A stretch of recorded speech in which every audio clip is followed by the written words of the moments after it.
Throughout history, even as far back as thousands of years ago, there have been many attempts to achieve world domination. Over the millennia, many empires have risen and fallen, and many have come close to complete global control. Still, until the past 600 years or so, national superpowers were missing a big chunk of the planet, the Western Hemisphere, which technically hindered their conquest to take over the entire world. But now, we have entered into an age when the nations of the earth, although not exactly united, are more connected with one another than in any other time in history. This makes taking over the planet a lot more feasible for power-hungry governments. 80 years ago, Hitler led a revolution in Germany to expand its territory into the rest of Europe, transforming Germany into the supreme global superpower. According to some resources, Hitler was actually okay with other superpowers existing, but I think we can all suspect that someone as ambitious as Hitler was not going to stop with Europe. He was on a quest for total world domination. And if he had not been stopped, we would probably be living under the dictatorship of a one world government right now. But what got in his way? What was it that put an end to Hitler's rule before it was too late? Although many nations aided in bringing down Hitler, historically, if it had not been for the aid of America, the outcome of the war would have been very different. And so much was learned during the war. If you want a one world government and control over the population, you are going to have to remove that which restrains those ambitions. This includes powerful nations that stand for personal freedom and individuality, like America. So if you want to take over the world, America as we know it needs to be taken out of the picture. But the spirit of globalism knows that the US is too powerful to be taken down by force from the outside all at once. So if you want to take down this country, it needs to be done slowly and subtly over a long period of time, and it needs to be done from the inside. A parasite that will eat away at the nation from within, invisibly, without us even knowing. And that is where this 1963 list of current communist goals for America come into play. Communism itself is not the enemy in my opinion. The most dangerous threat is globalism. But communism can be used as a tool for globalism when it comes to breaking down countries that get in the way of the globalist agenda. America is governed by Americans. We reject the ideology of globalism, and we embrace the doctrine of patriotism. Around the world, responsible nations must defend against threats to sovereignty, not just from global governments, but also from other new forms of coercion and domination. Communism in theory sounds great, but in reality, it has been tried and tested throughout history as one of the most effective ways to cripple a nation. And this is what makes it one of globalism's prime tools. And so when I read this 60-year-old list of communist goals for America, it just confirmed what I've been seeing God reveal to myself and to others about what's going on in America and in the rest of the world. For context purposes, this list is originally an excerpt from the 1958 book, The Naked Communist, but was presented to Congress in 1963. As I read through this list, you may be, like me, blown away at how many of these goals have been executed in recent years and are right now being actively pursued before our very eyes. There are 45 goals in this list in total.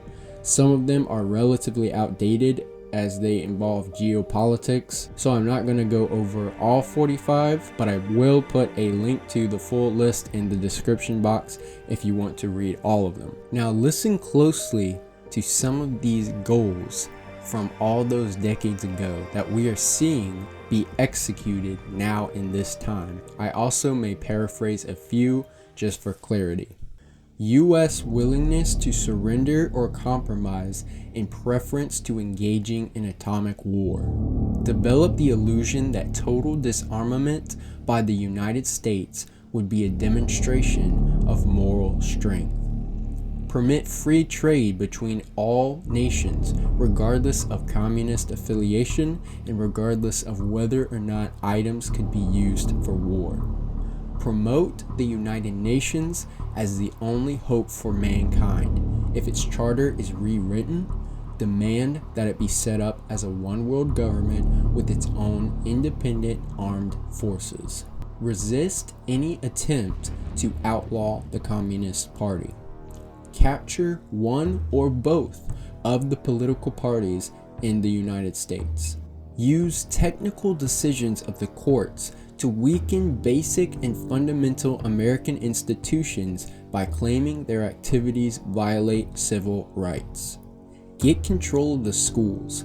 Use them as transmission belts for socialism and current communist propaganda. Soften the curriculum. Get control of teachers' associations. Put political party ideologies in textbooks. Use student riots to foment public protest against programs or organizations which are under communist attack. Infiltrate the press. Get control of book review assignments, editorial writing, and policy-making positions. Gain control of key positions in radio, TV, and motion pictures. Continue discrediting American culture by degrading all forms of artistic expression. Eliminate all good sculpture from parks and buildings and substitute them with shapeless, awkward, and meaningless forms. Eliminate all laws governing obscenity by calling them censorship and a violation of free speech and free press.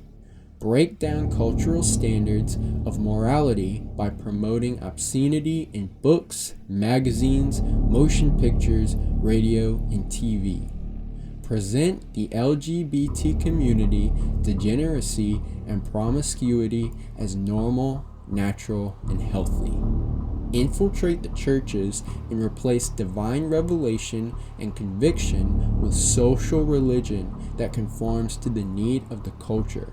Discredit the Bible and emphasize the need for intellectual maturity, which does not need a religious crutch. Eliminate prayer or any religious expression in the schools on the grounds that it violates the principle of separation of church and state. Discredit the American Constitution by calling it inadequate, old-fashioned, out of step with modern needs, and a hindrance to the cooperation between nations on a worldwide basis. Discredit the American Founding Fathers. Present them as selfish aristocrats who had no concern for the common man. Belittle all forms of American culture and discourage the teaching of American history on the ground that it was only a minor part of the big picture. Support any socialist movement that gives centralized control over any part of the culture: education, social agencies, welfare programs, mental health clinics, etc. Discredit and eventually dismantle the FBI. Infiltrate and gain control of more unions.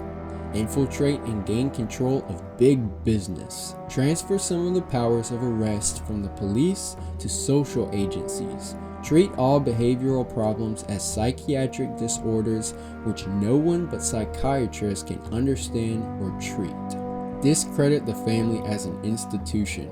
Encourage promiscuity and easy divorce.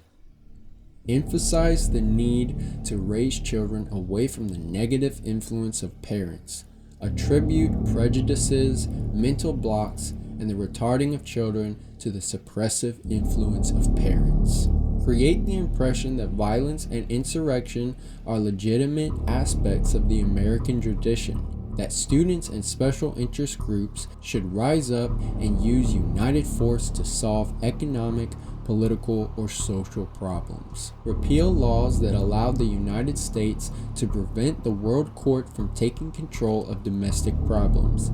Give the World Court jurisdiction over nations and individuals alike.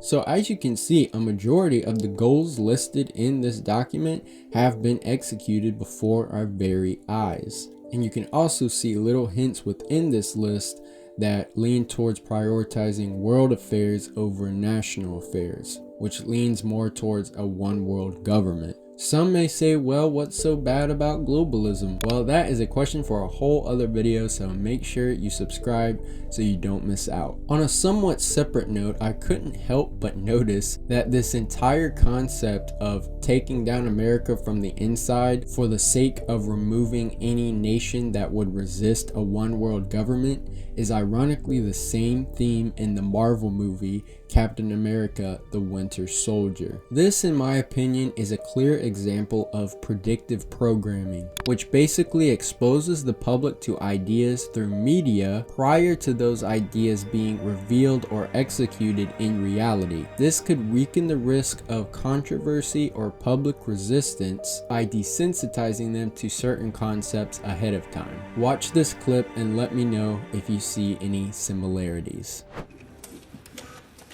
Accessing archive. Hydra was founded on the belief that humanity could not be trusted with its own freedom. What we did not realize was that if you try to take that freedom, they resist. The war taught us much. Humanity needed to surrender its freedom willingly. After the war, S.H.I.E.L.D. was founded, and I was recruited. The new Hydra grew, a beautiful parasite inside S.H.I.E.L.D. For 70 years, Hydra has been secretly feeding crisis, reaping war. And when history did not cooperate, history was changed. That's impossible. S.H.I.E.L.D. would have stopped you. Accidents will happen. Hydra created a world so chaotic that humanity is finally ready to sacrifice its freedom to gain its security. Once the purification process is complete, Hydra's new world order will arise. Thank you so much for watching. I hope this video opened your eyes to some things, even though they may have been a bit disturbing. If you want to watch more videos exposing the enemy strategy, make sure to subscribe. Thanks for your loyalty, and I will see you in the next one.